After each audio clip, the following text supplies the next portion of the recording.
കൊല്ലം കൊട്ടിയത്ത് ambulance ഡ്രൈവറെ മർദ്ദിച്ച സംഭവത്തിൽ പോലീസിന്റെ വിചിത്ര എഫ്ഐആർ തള്ളി ആംബുലൻസ് ഡ്രൈവർ ബിബിൻ.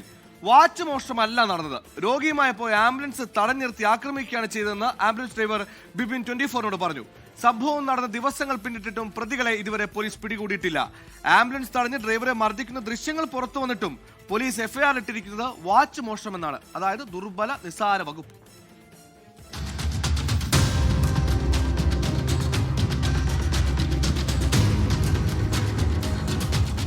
അത്യാസന്ന നിലയിലുള്ള രോഗിയുമായി ആശുപത്രിയിലേക്ക് പോയ ആംബുലൻസ് തടഞ്ഞു നിർത്തി ഡ്രൈവറെ ആക്രമിക്കുകയും ആംബുലൻസ് തകർക്കുകയും ചെയ്ത സംഭവത്തിലാണ് പോലീസിന്റെ വിചിത്ര എഫ്ഐആർ. ആക്രമിക്കുന്ന ദൃശ്യങ്ങൾ സഹിതം പരാതി നൽകിയെങ്കിലും വാച്ച് മോഷ്ടിക്കാൻ പ്രതികൾ ശ്രമിച്ചുവെന്ന് മാത്രമാണ് കൊട്ടിയം പോലീസിന്റെ എഫ്ഐആറിലുള്ളത്. എന്നാൽ പോലീസ് എഫ്ഐആർ തള്ളുകയാണ് ആംബുലൻസ് ഡ്രൈവർ ബിബിൻ.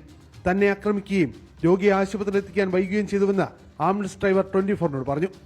അവർ നമ്മളെ അറ്റാക്ക് ചെയ്യുക എന്നുള്ളൊരൊറ്റ ഉദ്ദേശത്തിൽ തന്നെ വന്ന രീതിയിലാണ് നമുക്കത് ഫീൽ ചെയ്തത്. ആംബുലൻസിനെ അറ്റാക്ക് ചെയ്തപ്പോൾ ആ ആംബുലൻസിൽ വളരെ മോശം കണ്ടീഷനിൽ ഉണ്ടായിരുന്ന ഒരു രോഗി ഉണ്ടായിരുന്നു.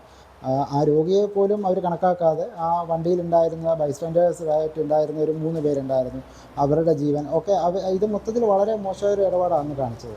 പ്രതികൾ കൊട്ടിയം സ്വദേശികളാണെന്ന് അറിഞ്ഞിട്ടും പോലീസ് അറസ്റ്റ് ചെയ്യാൻ വൈകുന്നതിനാൽ ആംബുലൻസ് ഡ്രൈവർ പ്രതിഷേധവും രേഖപ്പെടുത്തുന്നു.